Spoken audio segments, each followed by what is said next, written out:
Hello everyone, welcome back to Below Par with myself, Joe Lovery. So in today's video then, I'm going to show you how to set up your golf trolley bag so you're ready to get on the golf course with everything in the right pockets, in the right slots, and you'll be good to go.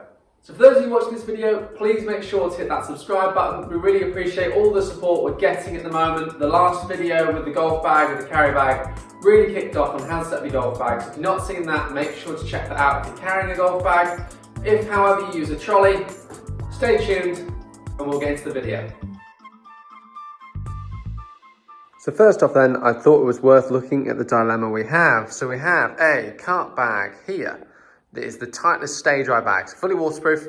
We've then got an electric trolley, and then we have golf clubs, water bottles, a Bushnell or a rangefinder, a towel, tees and a golf ball.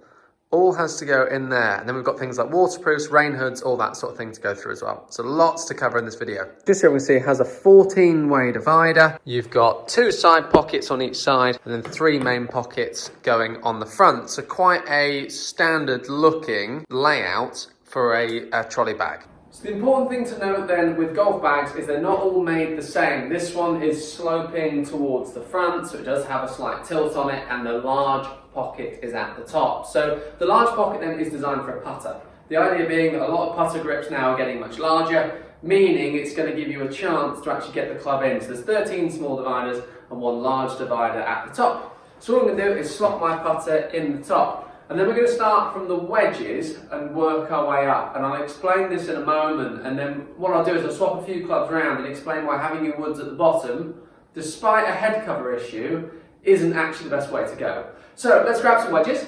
So here I have my 50, 54 and 58. So what I'm going to do now is I'm going to put my 58 in the bottom slot.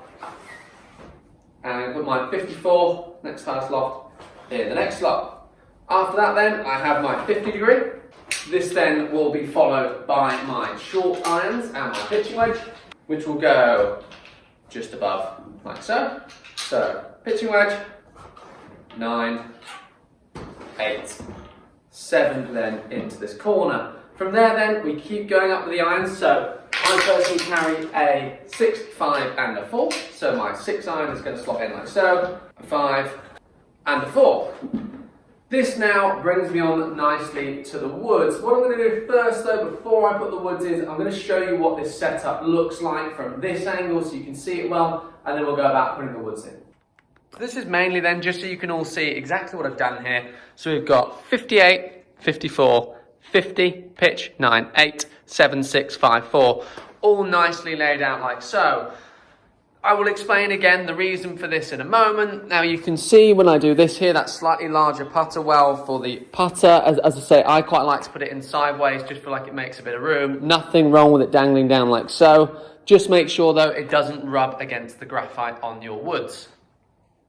So next then I have my woods. Now these woods caused a bit of controversy in the last video. Now in the last video we were doing a carry bag and a lot of people were saying, but Joe, you keep wrestling with the head covers to see your clubs. Unfortunately, that is my choice of head covers. You'll notice here the large pom-pom actually dangles down below the club head. I have the same with Panda. All the Panda's head there only goes through his body, the head just dangles down like so. Compared to the more conventional boxing glove style head cover that actually would stay out of the way. Now what I'm going to do is I'm still going to pop them in the top, so I've got hybrid in top right, moving up to 3 wood and then up to the driver. Now I'm going to show you this from face on so you can see it, and then I'll do a bit of a demonstration as to why I put them in this order. So I know many of you at the moment are saying, Joe, this is ridiculous. However, if I was to remove the head cover off that club, you imagine if it had its standard boxing club head cover, you would actually be able to see those really nicely. If I was to move Panda's head out of the way, like so, so it was a standard head cover, again, you'd be able to see them really nicely. Now, this is just an issue with the head covers I have bought. These are the head covers I like. I don't mind having to move them out of the way. The nice thing is, I know roughly where the head covers should actually be. If I slot this one back on here again, there we go. So I know, for example, my 6 iron is in and around this area. There it is. Now, I'm going to explain to you why I wouldn't have them in the bottom, and I'm going to do that now.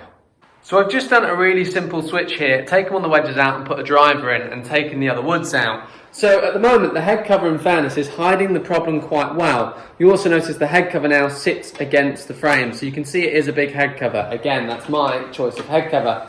The main issue I have here now is that one of my irons is actually banging against the graphite shaft. Now that's not very good for the shaft at all. So by actually moving the graphite shaft up to the top, with all the clubs dangling down, you can see it's not going to get knocked. The moment I put it in that bottom section and start to rattle the trolley around, we can hear already that that shaft is going to get damaged. So do make sure that the graphite shaft and woods go at the top. Okay then, so now that that's done, we need to start talking about the pockets on the golf bag. So I've just got my golf ball, a couple of tees and bits and pieces that I want to put on this golf bag. So, pocket number one at the bottom, I would be using for golf balls. I think this is a really nice big pocket with loads of room, plenty of space to put balls in, keeps the weight nice and low over the front wheel. That's where I'll be putting my golf balls. Then for tees, you could go the next pocket up. Equally, you could go at the top. That really is entirely your choice. The nice thing with these big bags, compared to carry bags, is they do have a lot more room. So this would actually give a better chance to carry more balls, more tees. So for a moment then, let's put tees in the top pocket. Drinks and things. Now this is always an interesting one with these sorts of bags. As you know from the last video, my bag has a drinks holder. This bag, I don't believe, comes with a drinks holder. So what I would say is, in that case, is I would have either the trolley accessory or it's a drink holder on the top, or equally, let's use one of these large pockets, put your drink in and seal it away like so. Now one of the things I will say is having a large drink, for example, on one side, you will start to find the bag would like to twist on the trolley. This can become a little bit annoying. As you can see already, it's starting to lean to one side. That does get frustrating, so I'd highly recommend some sort of accessory for your trolley that holds the drink for you. So let's now talk about the accessories that dangle on the bag. This is a really nice, easy one. So a lot of the bigger bags like so come with these clips. All I simply do is use the clip around like so, and I do exactly the same here with towel and clip it on like so. This now just means it's nice, it's out of the way, and obviously all nicely clipped in.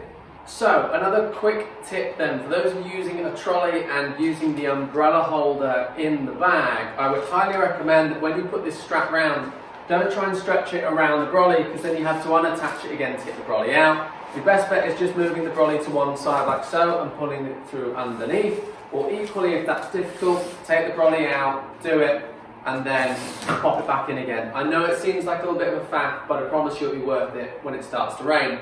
But this is it, this is the complete bag setup now. I'm ready now really to get out on the golf course. Now in terms of other accessories, like valuables for example, there is a valuable pocket in here that's already built in, so you don't need to worry too much about that. Waterproofs, you just put them in either side, and just make sure they're balanced.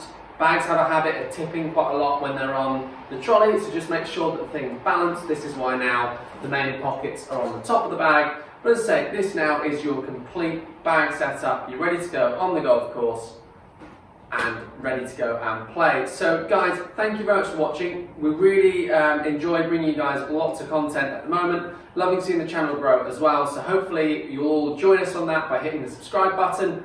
Thank you very much for watching, and look forward to seeing you all very soon.